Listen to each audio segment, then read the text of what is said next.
Tomar asiento. Aleluya. Aleluya. Dile que tiene a su lado, hoy Dios se va a revelar a tu vida. Aleluya. ¿Cuántos lo creen? Amén, Jesús. Quiero exponer un pensamiento en esta mañana, meditando, como le dije la semana pasada. Estamos terminando el año y es un tiempo para poder meditar en todo lo que Dios ha hecho en nuestras vidas y que sigue haciendo. Porque hemos estado cantando anteriormente que tenemos un Dios que no tiene límites, que es un Dios sobrenatural. ¿Cuántos creen que Dios es un Dios sobrenatural? Donde nuestras fuerzas llegan, Dios sobrepasa. Donde nuestro conocimiento llega, Dios sobrepasa. Donde la ciencia llega, Dios sobrepasa. Por eso es un Dios sobrenatural. Donde nuestra naturaleza ha llegado a un límite, Dios sobrepasa todo eso. Las Escrituras nos enseñan quién es Dios. Pero siempre les digo que Dios no quiere que nos quedemos con un conocimiento teórico, sino con un conocimiento práctico. Hoy día en los colegios se enseña en base no tanto de la teoría, sino de la enseñanza, es una enseñanza práctica. Y cuando usted practica algo, es cuando usted comienza a tener conocimiento. Yo recuerdo en el colegio haber estudiado matemáticas, por ejemplo, y ahora mismo no me acuerdo de nada. Porque era otro tipo de enseñanza. Antes te enseñaban teóricamente, hacías algo de práctica, pero que no se inculcaba tanto la práctica. Dios en la palabra nos enseña quién es Él, pero Él se muestra, se revela para que tú puedas experimentar lo que estás leyendo de quién es Él. ¿Cuántos me están siguiendo hasta aquí? Quiero que leamos un par de pasajes, un par de versículos, y después vamos a continuar con este pensamiento. Acompáñenme por favor a Oseas, capítulo 4, versículo 6. Oseas, capítulo 4, versículo 6. Dice la palabra del Señor así: mi pueblo fue destruido porque le faltó ¿qué? ¿Qué le faltó? Y porque le faltó conocimiento, ¿qué le ocurrió? Fue destruido. Por cuanto desechaste el conocimiento, yo te echaré del sacerdocio, y porque olvidaste la ley de tu Dios, también yo me olvidaré de tus hijos. Esto fue una profecía, una palabra dada por el profeta Oseas al pueblo que estaba siendo rebelde, al pueblo que se estaba rebelando contra Dios, al pueblo que había dejado la palabra de Dios, cumplir la palabra de Dios, para comenzar a vivir como ellos quisieran. Y Dios habla a través del profeta diciendo: es que mi pueblo fue destruido. Mi pueblo es un pueblo que dejó el conocimiento de la palabra para comenzar a vivir conforme a su voluntad, conforme a sus ideologías, conforme a su carne, y por tanto sufrió consecuencias. Ahora acompáñenme por favor a Amós, capítulo 8, versículos 11 y 12. Amós, profeta Amós, versículos 11 y 12, capítulo 8. Dice así: he aquí vienen días, dice Jehová el Señor, en los cuales enviaré hambre a la tierra. Diga fuerte: hambre a la tierra.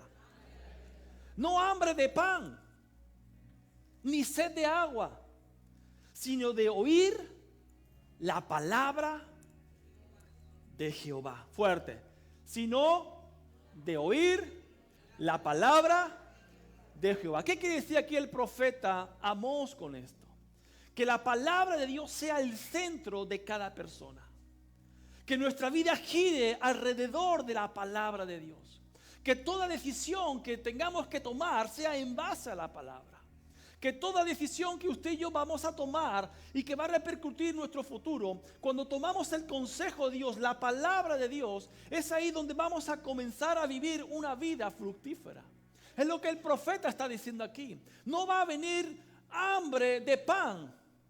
Jesús dijo: no solo de pan vivirá el hombre, sino de toda palabra que sale de la boca de Dios. Entonces el profeta está diciendo: va a venir esos tiempos de hambre, hambre por la palabra. Y cuando usted tiene hambre de la palabra, es cuando va a comenzar a conocer a Dios de una manera sobrenatural. Porque la palabra de Dios, Dios comienza a revelarse en medio de nuestra necesidad, en medio de nuestra situación, en medio de la vivencia que estamos pasando. Dios comienza a revelarse. Y eso lo que tiene que provocar en nosotros es más hambre por la palabra de Dios, más hambre por conocer a Dios. ¿Cuántos me están siguiendo? Mira que dice el siguiente versículo, el versículo 12. Irán errantes de mar a mar, desde el norte hasta el oriente, discurrirán buscando ¿qué? La palabra de Dios, la palabra de Jehová. ¿Y qué ocurrió? No la hallarán. Van a estar buscando, van a tener hambre por la palabra de Dios, pero no la van a encontrar. Y no es que no existiera la palabra de Dios, no es que no haya palabra de Dios, simplemente es que no querían oír lo que la palabra de Dios decía. Porque la palabra de Dios nos dice lo mal que estamos. Y por eso mucha gente no le gusta escudriñar, leer la palabra. ¿Por qué? Porque es como un espejo, como siempre les digo. Es un espejo que usted se ve reflejado y ahí ya pues no le gusta la cara que tiene, ¿verdad? Entonces, amados, no es que falte la palabra. Dios sigue hablando. Diga que tiene a su lado, Dios sigue hablando. Podemos conocer a Dios a través de su palabra y como hemos cantado, ¿cuántos saben que Dios es un Dios todopoderoso? Para Dios no hay nada imposible, dice la Escritura. También Dios es un Dios omnisciente. ¿Qué significa eso?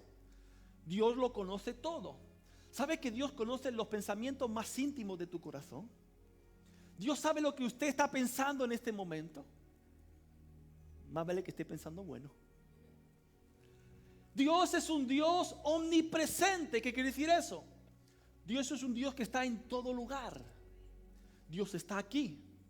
Y también está en Nicaragua, República Dominicana, en Honduras, en Bolivia también. Vale, sí, también. Está en Ecuador.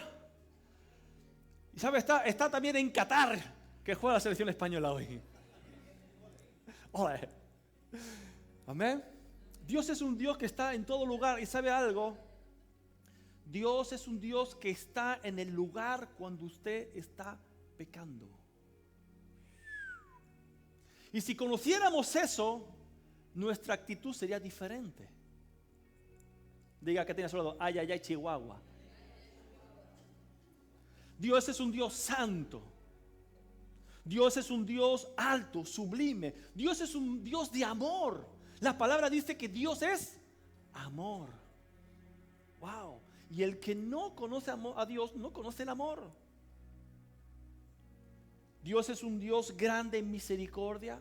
Dios es un Dios de gracia. Dios es un Dios fiel, como hemos estado cantando. Hemos estado cantando la bondad y la fidelidad de Dios.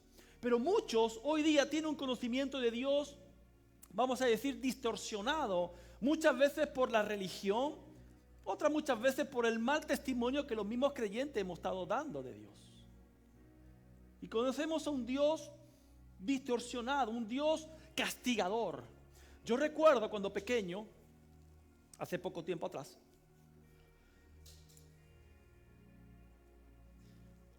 cuando niño mi padre tenía un taller mecánico y yo me ponía a jugar en medio de los coches, de los motores, me subía a los coches, los camiones, me metía dentro del motor a ver qué mi padre estaba haciendo. Y un niño con pantalones cortos pues me ponía de grasa, imagínense, negro. Y yo cuando iba a casa de mi abuela a visitarla, bueno, también te voy a decir que yo me crié en un pueblo chiquito, era un pueblo de primera. Metías segunda y te salías del pueblo.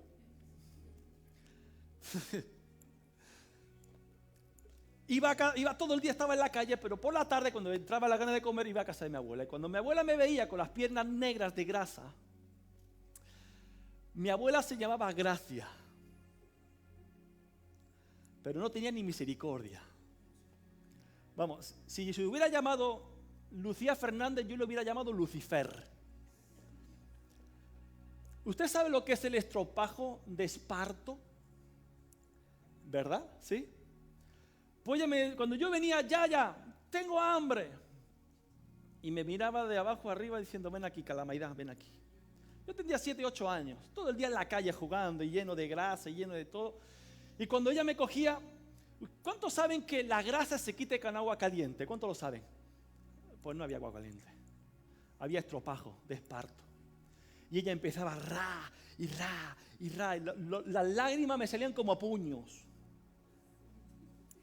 Y ella mientras me estaba dando ahí ra y ra, y ya que me haces daño, cállate, que el Señor te va a castigar. Y yo tenía un concepto de que Dios era un Dios que castigaba. Y ella sigue ra, ra. Ahora entiendo por qué cuando yo tomo el sol en verano no me pongo moreno, me pongo rojo. Mi abuela se cargó todas las células, esa melanina, ¿no? Se llama así. Me las arrancó todas. Y parezco tengo un blanco nuclear y en verano rojo camarón. Pero claro, ella me decía, es que eres muy malo. No, ciertamente, yo no era traviesillo. Y ella me decía, es que Dios te va a castigar. Entonces la imagen que yo tenía de Dios era un Dios que castigaba.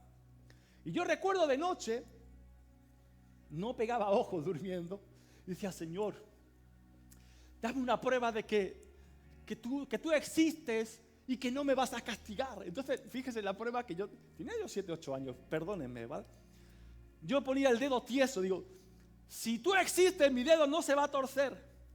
Claro, yo aguantaba y miraba el dedo toda la noche, pero por el cansancio ya se iba a dormir. Y yo, me va a castigar el Señor. Entonces yo no dormía. Yo esperaba que si me quedaba dormido no iba a despertar al día siguiente. Porque es lo que me habían inculcado, Dios me iba a castigar. Y la imagen que yo tenía de Dios era un Dios castigador. Un Dios que permite muertes de gente inocente, catástrofes donde la gente muere. Y esa es la imagen que yo tenía. Y cuando venían a hablarme de Dios o querían hablarme de Dios, yo les decía, no, es que Dios es un Dios malo porque mira cuánta gente inocente está muriendo. Bueno, la gente inocente no muera por culpa de Dios, Dios es la solución. La gente inocente muere por culpa del egoísmo del hombre. Ay, no, que mira que ha habido un terremoto o ha habido una avalancha de agua, las tormentas, se han llevado tantas casas. Amados, el egoísmo del hombre, la avaricia del hombre muchas veces hace que se construyan hogares en lugares donde son pasos de río y desvían el río para poder edificar por la avaricia del dinero. Pero el agua, siempre he entendido yo que el agua va por su corriente, ahí no hay nada que hacer. Y por la avaricia del hombre, por la maldad del hombre, ocurren tantas catástrofes. Y no es culpa de Dios, siempre echamos la culpa a Dios, pero Dios no tiene culpa. Lo que tenemos que tener claro es que la maldad es la ausencia de Dios en el corazón del hombre. ¿Cuántos dicen amén? Porque no conocen a Dios, que es un Dios santo, un Dios sublime, un Dios bueno, un Dios de amor, un Dios de misericordia, un Dios de gracia, un Dios potente, un Dios sobresaliente, un Dios sobrenatural. Ese es nuestro Dios. Ese es el Dios que tenemos en la Escritura. Cuando yo me convertí y yo comencé a leer la Escritura, digo, wow, yo vi a un Dios que es Padre. Porque la Escritura dice que ¿qué padre si un hijo le pide pan le va a dar una piedra? ¿Sí o no? ¿Cuántos de aquí son padres? Bueno, yo le pedía pan a mi padre, de vez en cuando me daba un coscorrón, pero también me daba pan. La cuestión, amados, es que no podemos tener esa visión distorsionada de Dios cuando la palabra nos dice algo totalmente diferente. Y la imagen que tenemos de Dios es porque muchas veces pensamos que Dios es como nosotros. Tendemos a humanizar a Dios porque pensamos que Dios es como pensamos nosotros. El mismo salmista en el Salmo 50, ya estuvimos viendo en el tiempo de oración cuando meditamos en el Salmo 50, que decía la palabra, Dios decía al salmista, es que tú piensas que yo soy lo mismo que tú. Y muchas veces tenemos esa idea de Dios, que Dios es como el hombre, que Dios es con los mismos pensamientos que el hombre, que Dios tiene la misma intención que el hombre, que Dios tiene ese mismo comportamiento que el hombre. Pero amados, Dios es totalmente diferente. Aunque nosotros somos imagen y semejanza de Dios, hay algo que se corrompió en nuestras vidas a causa de Adán. Pero eso es otra historia. Y es por eso que desde Adán, desde esa caída de Adán y Eva, el hombre siempre viene buscando a Dios. Lo que pasa es que lo busca en diferentes sitios y que no son correctos. Lo buscan a Dios en imágenes, buscan a Dios en filosofías, en meditaciones trascendentales, buscan a Dios en las cosas materiales, amados. Y Dios no es un Dios que se pueda encontrar en esos lugares. Y usted dirá, pero pastor, ¿cómo puedo buscar a Dios? ¿Dónde puedo encontrar a Dios? Mira, acompáñame a Jeremías capítulo 29, verso 13. ¿Cuántos quieren encontrar a Dios? ¿Cuántos quieren conocer a Dios? Jeremías 29, 13 dice, y me buscaréis. ¿Qué tiene que hacer usted? Y me hallaréis. Wow. Fíjese qué promesa de Dios. Me vais a buscar y me vais a encontrar. ¿Cuántos jugaban al escondite de pequeños? Yo, como era más pequeño, me escondía en cualquier lugar. Y cuando ya pasaba buen rato, y cuando sabe que uno cuando está escondido, como que le da ganas de hacer pipí, ¿verdad? Justamente en ese momento. Y yo decía, o me encuentro o me hago encima. Y yo veía que pasaba y yo detrás de la cortina escondido ahí como una momia, y pasaba, y al final decía, ¡ey, que estoy aquí, pillado! Y me tocaba apagar, pero era eso o me hacía encima. Y Dios está diciendo así, si me buscáis me vas a encontrar. ¿Tan fácil como eso? ¿Tan fácil? No tan fácil. ¿Sabes por qué? Porque le buscaremos de todo nuestro corazón. Esa es la manera. Por eso mucha gente no encuentra a Dios, no conoce a Dios, porque no lo busca con todo su corazón. ¿Sí me están siguiendo? Entonces, para poder buscar a Dios y encontrarlo, tenemos que buscarlo con todo nuestro corazón. Y buscarlo, encontrarlo y conocer a Dios, ¿sabe lo que va a provocar? Nos va a liberar de la cautividad. Nos va a hacer libres. Dice la palabra, y conoceréis la verdad, y la verdad os hará libres. ¿Y quién es la verdad? ¿Quién es la verdad? Dígalo fuerte. No, dígalo fuerte. No tenga vergüenza, dígalo fuerte. Jesús. Yo espero que usted grite más fuerte Jesús que no con los goles de España de esta tarde. Dígalo fuerte, Jesús. Ahí está. Cuando lo buscas, cuando lo encuentras, cuando lo conoces, Dios te va a comenzar a libertar.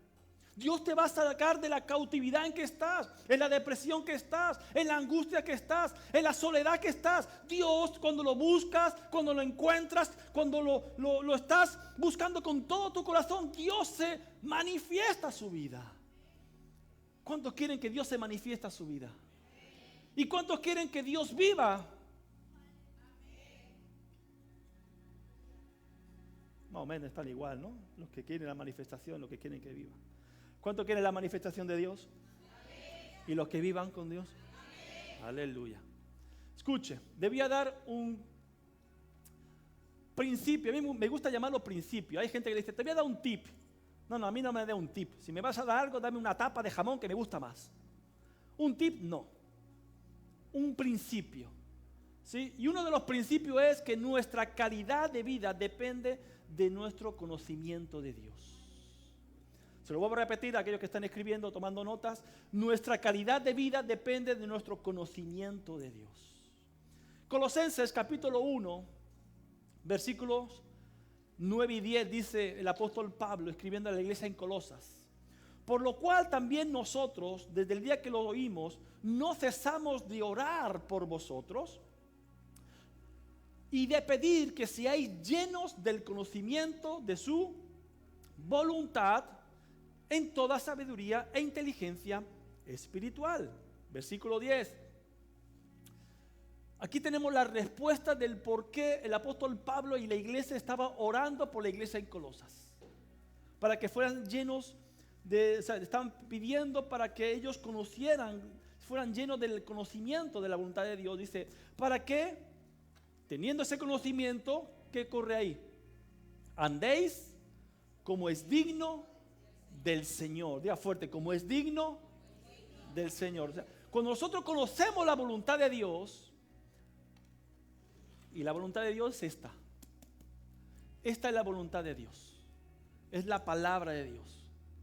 Y cuando nosotros conocemos la voluntad de Dios, vamos a conocer la santidad de Dios, vamos a conocer la voluntad de Dios para nuestras vidas y por tanto vamos a vivir una manera digna, como es digno, dice la palabra, del Señor, agradándole en algunas cosas, dice aquí.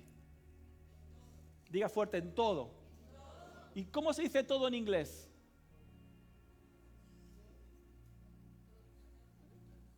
¿Y en francés? ¿Cómo se dice en Dominicana? ¿Y en Nicaragua? ¿Y en Perú? Pero sí es lo mismo, ¿cuántos idiomas sé yo? Agradándole en todo. O sea, cuando yo conozco a Dios, tengo el conocimiento de Dios, tengo el conocimiento de cuál es la voluntad de Dios, y usted sabe que la voluntad de Dios es fuerte. Otra vez. Cuando yo conozco la voluntad de Dios buena, agradable y perfecta para mi vida, voy a vivir agradándole en todo. Amado, ¿usted se ha preguntado por qué constantemente vive en pecado o cae en pecado? Porque usted no conoce la voluntad de Dios para su vida. Porque si conociera la voluntad de Dios, sabría que Dios es santo y que usted tiene que vivir, o Dios quiere que usted viva una vida en santidad.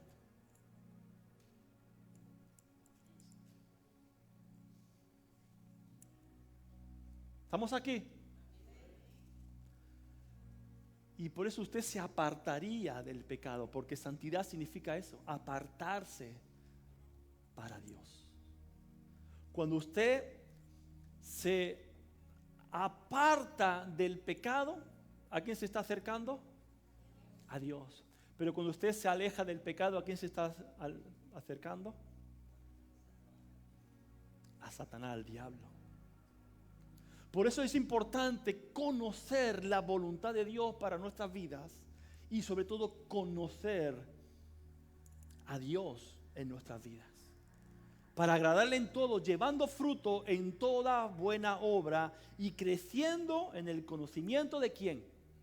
De Dios. Otra versión dice, irá creciendo a medida que aprenda a conocer a Dios más y más. O sea, cuanto más conozcamos a Dios, más vamos a crecer espiritualmente. ¿Sí me están siguiendo? ¿Todos están aquí? ¿Me han seguido? Ok, esto es la introducción. Ahora voy a predicar. Aleluya. Juan capítulo 14, Evangelio de Juan capítulo 14.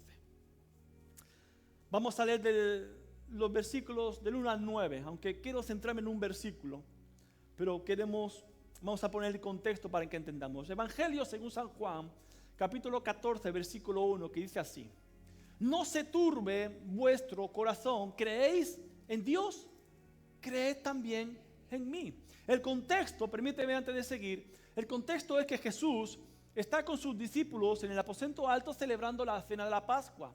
Esta era la última noche que Jesús iba a pasar con ellos. Esa misma noche iba a ser apresado, iba a ser llevado delante de los sacerdotes, de los religiosos, iba a ser llevado delante de Poncio Pilato, iba a ser crucificado, iba a morir.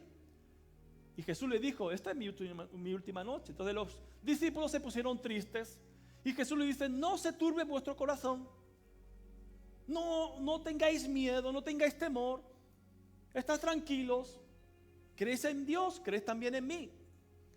Versículo 2, en la casa de mi Padre muchas moradas hay. Algo interesante, esta palabra que han traducido por morada, en el original es mansión.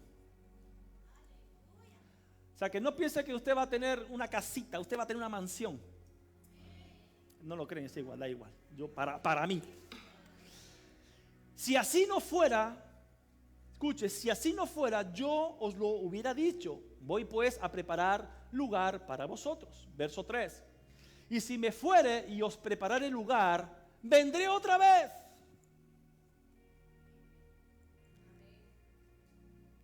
Cristo está volviendo. Y os tomaré a mí mismo para que donde yo estoy, vosotros también estéis. Y sabéis a dónde voy y sabéis el camino. Y ahí viene Tomás. Y le dijo Tomás, Señor, no sabemos dónde vas. ¿Cómo pues podemos saber el camino? Jesús les dijo, yo soy el camino y la verdad y la vida. Nadie viene al Padre sino por mí.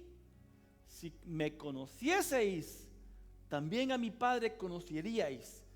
Y desde ahora le conocéis y le habéis visto. Verso 8. Felipe le dijo, Señor, muéstranos al Padre y nos basta. Jesús les dijo, tanto tiempo hace que estoy con vosotros y no me has conocido, Felipe.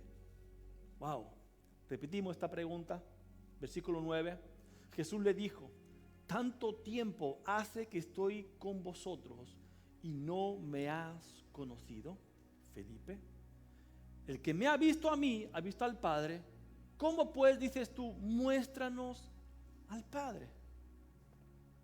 Wow. Es Jesús, fíjese en este pasaje, provocando a los discípulos a que hagan una pregunta lógica. Jesús le dice, mira, yo voy a ir a un lugar a preparar morada. Vosotros sabéis dónde voy. Sabéis el camino.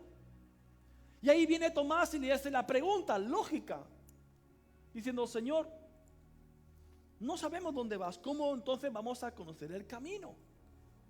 Y aquí es donde hay otro principio.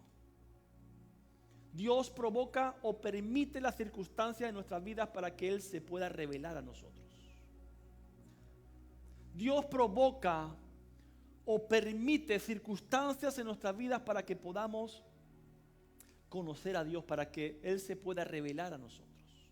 Por ejemplo, Dios le dice, vemos aquí este pasaje, vosotros sabéis dónde yo voy, ya sabía el camino. Y Tomás dice, perdona, no sabemos el camino, ¿dónde vas?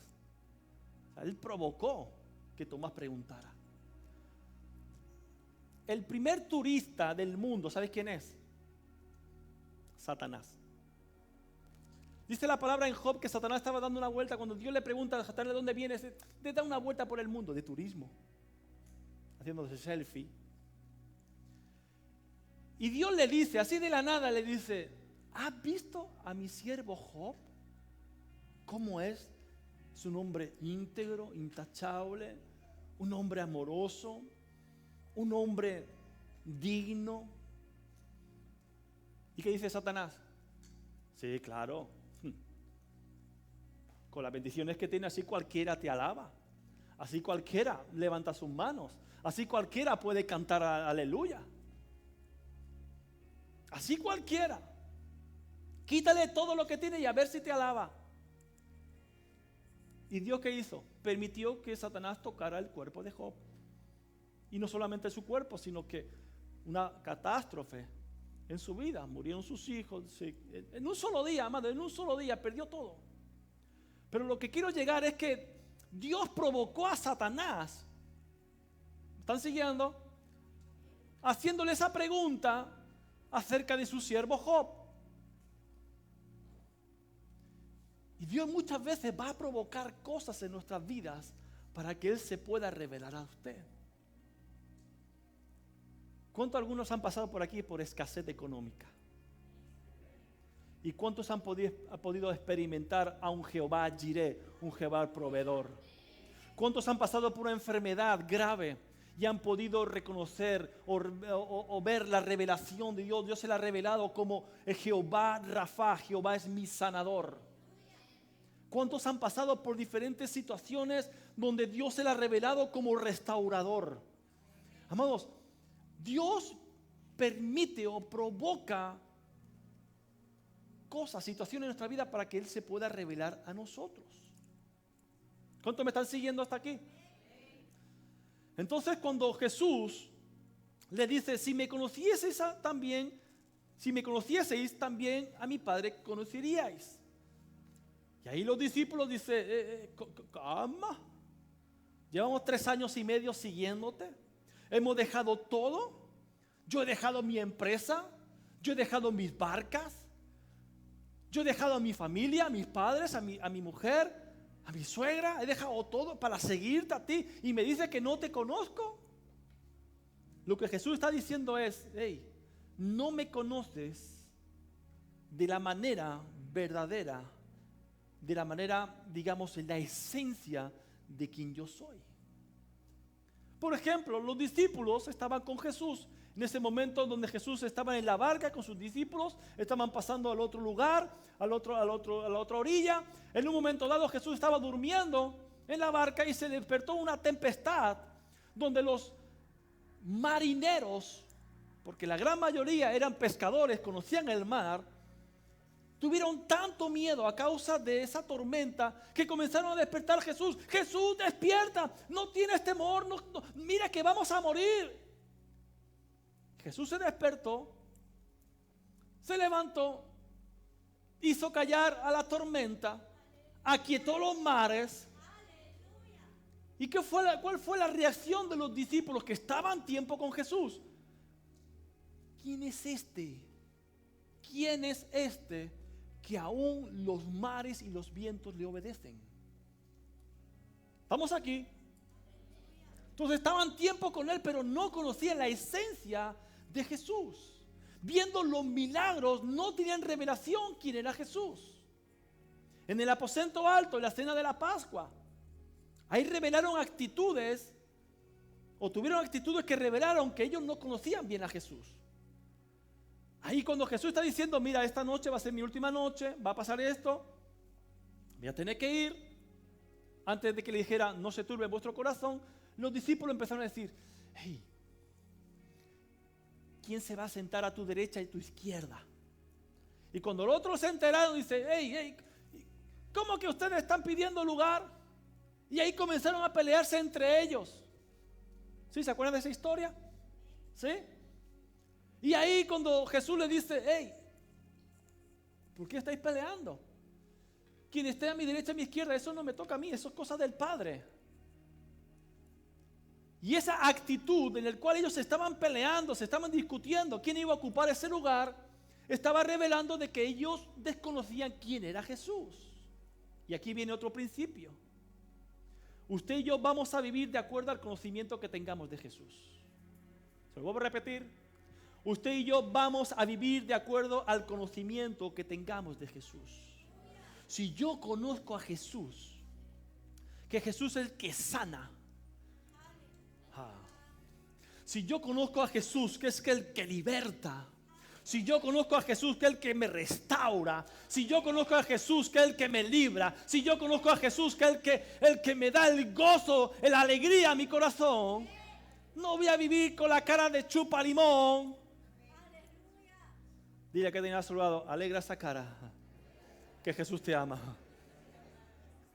¿Estamos aquí o no estamos aquí, iglesia? Entonces cuando yo conozco a Jesús voy a vivir de una manera diferente. Cuando yo me convertí a Jesús, amado, yo cantaba. Yo tengo poquita voz, pero desagradable, ¿sí? Pero yo cantaba en todos los rincones. Y canto.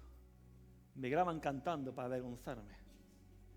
Cerrada mi puerta, ahí tranquila en la intimidad con mi Señor, cantándole. Y ahí después veo una grabación con los gallos. No sé si echarle al pista a los gallos o algo, pero la cuestión es que, amados, cuando yo conocí a Jesús, quitó toda mi amargura. ¿Era amargado o no era amargado, amor? Tampoco te pases.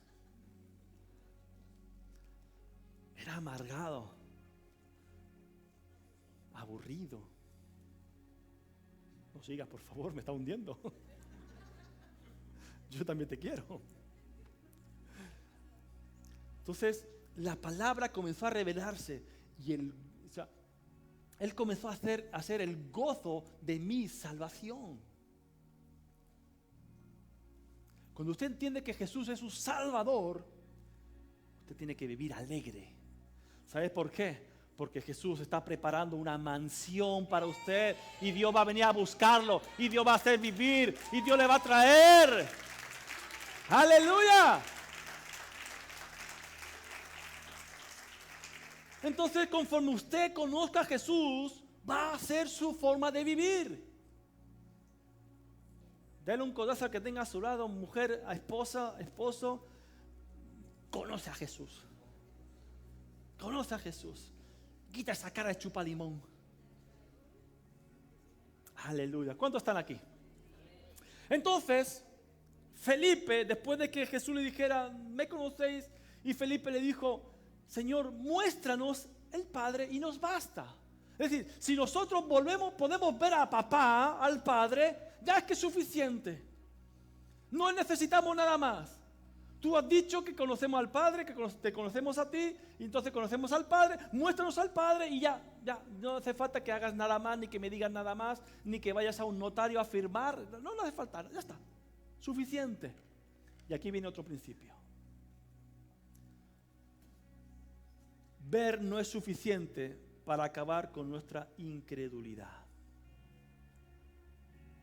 Ver no es suficiente para acabar con nuestra incredulidad.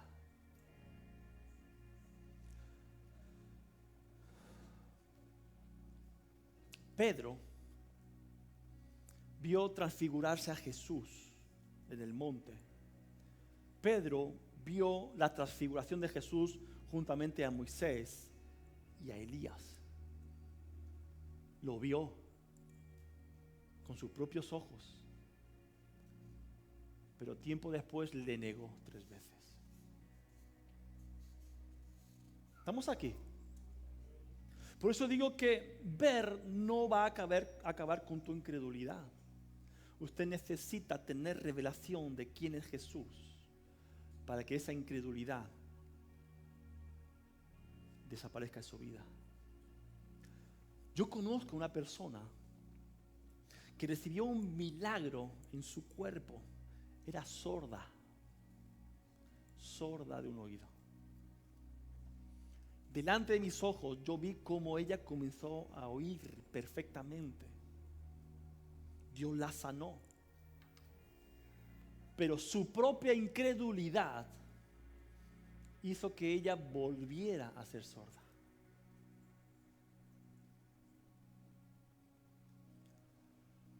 Y mucha gente el líder Elvin estuvo ministrando en la ofrenda acerca de los panes. Gente que vieron los panes, pero no siguieron a Jesús. Vieron el milagro de la multiplicación, pero no siguieron a Jesús.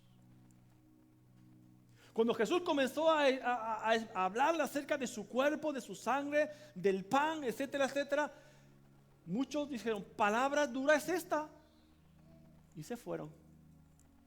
Muchos de aquellos habían comido el pan que Jesús había multiplicado, vieron el milagro, pero no conocieron a Jesús. ¿Estamos aquí?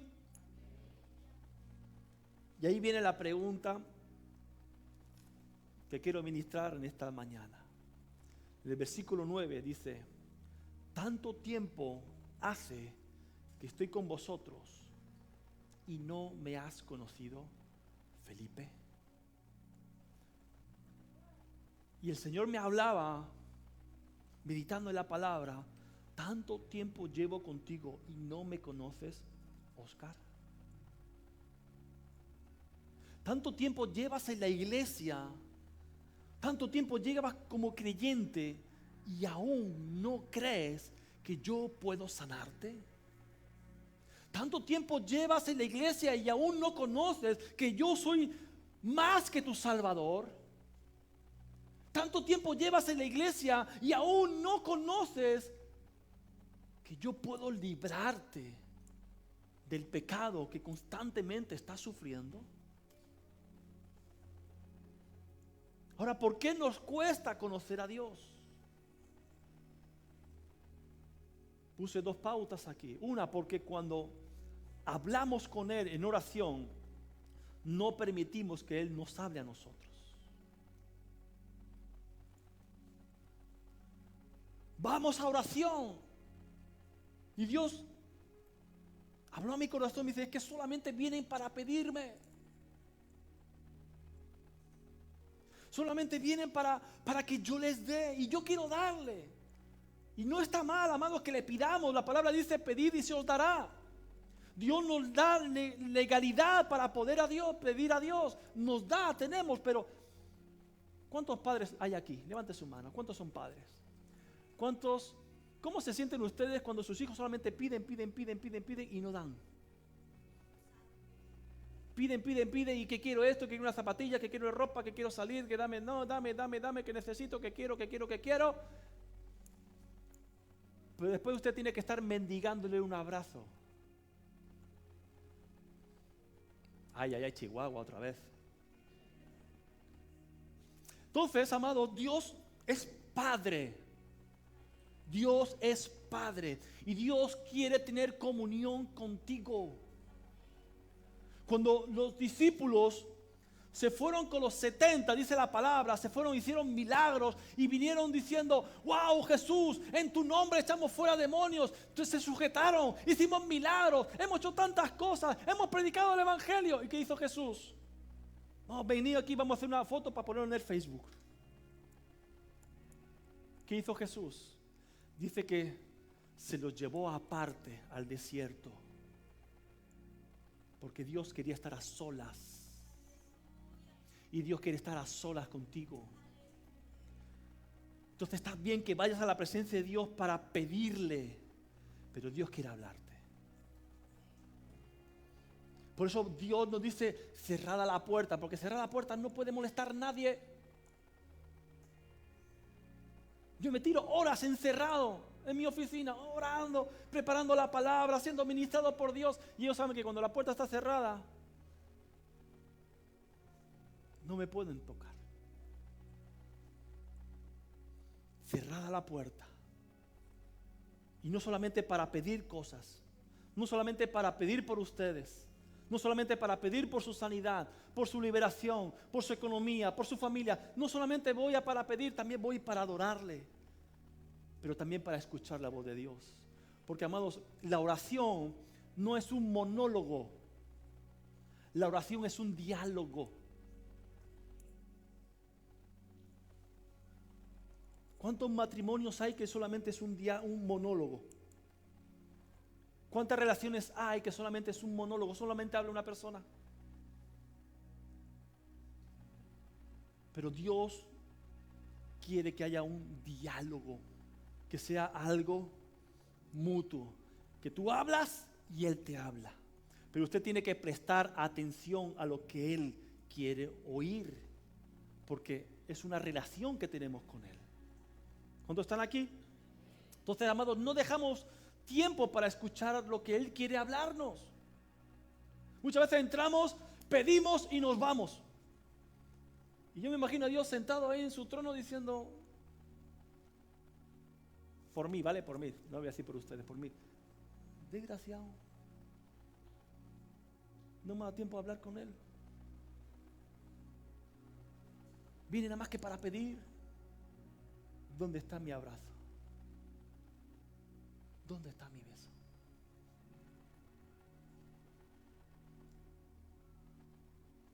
Porque no conocemos a Dios como Padre. Entonces solo podemos oír a nuestro Padre Celestial cuando tenemos una relación cercana, íntima, y podemos estar cara a cara con Él. ¿Cuánto quieren eso? Aleluya. Y Dios, amado, más que suplir nuestras necesidades, lo que Él quiere es tener una relación con nosotros. Dios suple. Su palabra dice de que no hay justo desamparado ni descendencia que mendigue pan. Dios suple nuestras necesidades, pero Él quiere tener una relación permanente contigo. ¿Cuántos quieren tener una relación permanente con Dios? Entonces, cuando entres a orar, pide, pero también espera pacientemente porque Dios quiere hablar a su corazón. ¿Y por qué no podemos por qué no podemos conocer a Dios? Lo segundo que busqué, hay tantas cosas, pero dos cosas quiero darle. Porque cuando leemos la palabra, no escuchamos a Dios. Y primeramente porque hay demasiado ruido a nuestro alrededor. Hay demasiadas voces. Porque nuestra voz muchas veces nos habla y no permite que escuchemos la voz de Dios. Porque nuestra voz va a hablar lo que nosotros queremos oír. También hay otras voces llamadas redes sociales. Porque el tiempo que usted debería dedicar a leer la Escritura, se lo pasa viendo vídeos. Eso me ha pasado a mí. Yo estaba orando o preparando la palabra o estudiando y tenía el móvil al lado y era constantemente mirar a ver si tenía algún mensaje, mirar a ver si había algo. Era tentado. Ahora lo que hago es conectar el teléfono y dejarlo ahí abajo y dedicarme expresamente a buscar la presencia de Dios y a oír la voz de Dios. ¿Cuántos me están siguiendo? Entonces hay muchas voces alrededor nuestro que nos está quitando ese tiempo, la oportunidad de escuchar la voz de Dios.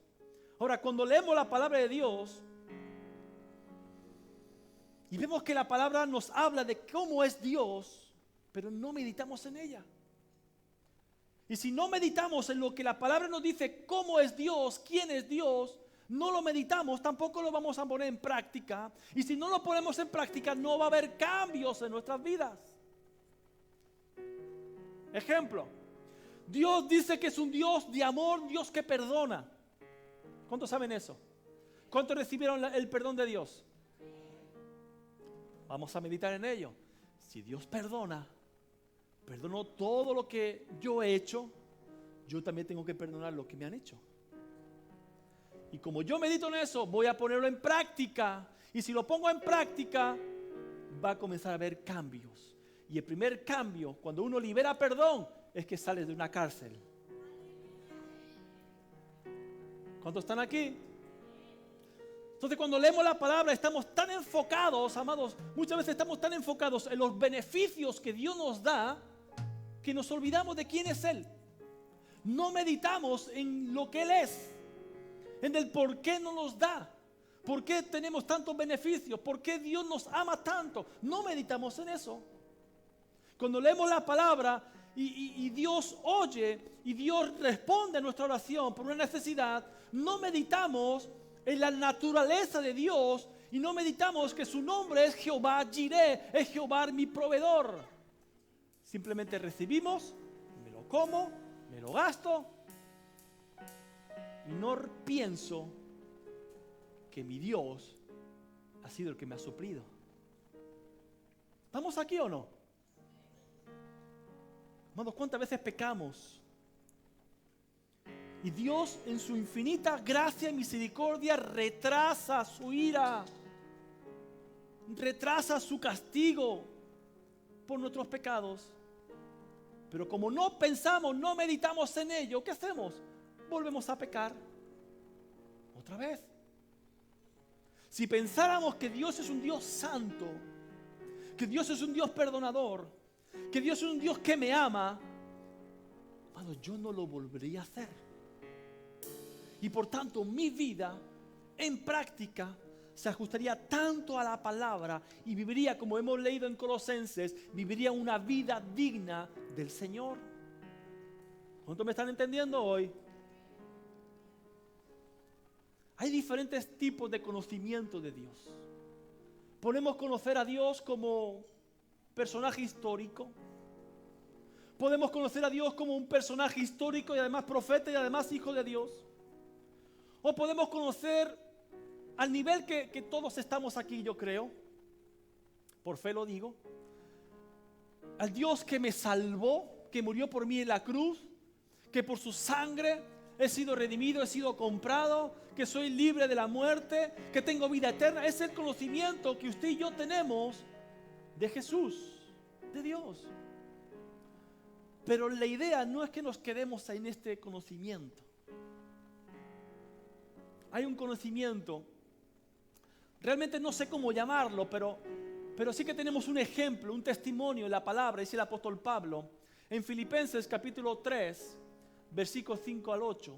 Filipenses 3 del 5 al 8, que dice, el apóstol está hablando de sí mismo, está diciendo quién era él, como jactándose, pero para dar testimonio de que aquellos que se creían más, ¿no? Él dice, yo fui circuncidado al 8º día, del linaje de Israel, de la tribu de Benjamín, hebreo de los hebreos, en cuanto a la ley, fariseo, en cuanto a celo, perseguidor de la iglesia, en cuanto a la justicia que era en la ley, irreprensible. O sea, como diciendo, yo era el top 10, yo era el macho alfa de los religiosos. Pero mira que dice el versículo 7, pero cuantas cosas eran para mí ganancia, o sea, todo eso que él era en su vida, todo eso que yo había ganado, las he estimado como pérdida por amor de Cristo. ¡Wow! Y ciertamente, o sea, aquí no hay ningún tipo de duda, ciertamente, aún estimo todas las cosas como pérdida por la excelencia del conocimiento de Cristo Jesús, mi Señor, por amor del cual lo he perdido todo y lo tengo por basura para ganar a Cristo. Wow, den un fuerte aplauso al Señor. Aleluya. No, él no se conformaba como decir, yo ya soy salvo, he conocido a Jesús en la obra de la cruz, confío en Él, creo en Él, ya soy salvo, tengo vida eterna. Aleluya. No. Él quería más y él sabía que había más. Y cuanto más conocía a Dios, más revelación tenía de Él. Su vida era cambiada y él entendía que todo lo que había conseguido en su vida anterior, todo lo que había conseguido en su vida inconverso, vamos a decir así, no era nada comparado con conocer a Jesús. Amados, yo quiero que usted salga de aquí en esta mañana con hambre por conocer a Jesús, con hambre por conocer a Dios. Amados, hay más, no solamente en la salvación, hay más de Dios, hay más de Jesús para su vida, hay más restauración, hay más sanidad, hay más poder de Dios. Dios quiere que le conozca, Dios quiere que tenga relación con Él. Hay más de Dios. Tanto tiempo hace que estoy contigo y sigues en el mismo pecado porque no conoces mi santidad. Tanto tiempo llevo contigo, iglesia, que sigues sin crecer espiritualmente porque no lees mi palabra. Tanto tiempo llevo contigo y sigues quejándote todos los días. Si tú vienes aquí y declaras, mi confianza está en Jesús, pero cuando llegas a tu casa comienzas a quejarte, pero mira cómo estoy, pero mira la escasez, pero mira la enfermedad, pero mira, y comienzas a quejarte. Tanto tiempo estoy contigo y no conoces que yo puedo librarte de la escasez, que yo puedo librarte de la enfermedad. Aún no me conoces tanto tiempo que estoy contigo.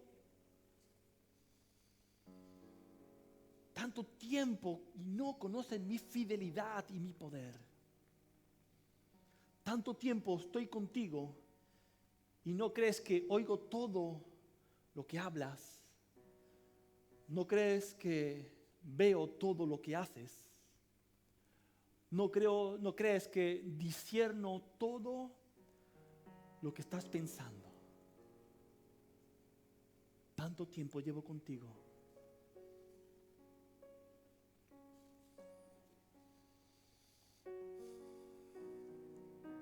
¿Cuánto tiempo lleva usted como creyente? ¿Cuántos sermones usted ha escuchado? ¿Cuántas palabras proféticas usted ha recibido? ¿Cuántas veces Dios te ha sanado? ¿Dios te ha librado? ¿Dios te ha restaurado?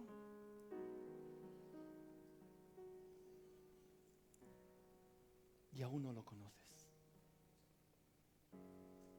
No tienes hambre por su palabra. No tienes sed de su justicia. Pero hoy, diga conmigo, hoy yo voy a conocer a Jesús. Póngase de pie, iglesia. Cierre sus ojos ahí. Diga, Señor, yo quiero conocerte. Dígaselo, yo quiero conocerte, Jesús. Yo quiero conocerte, Jesús.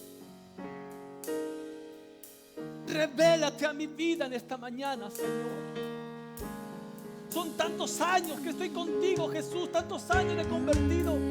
Tantos años en la iglesia y no te conozco aún. Vivir en conocerte, Señor. Y quiero comenzar a vivir en santidad, apartado para ti.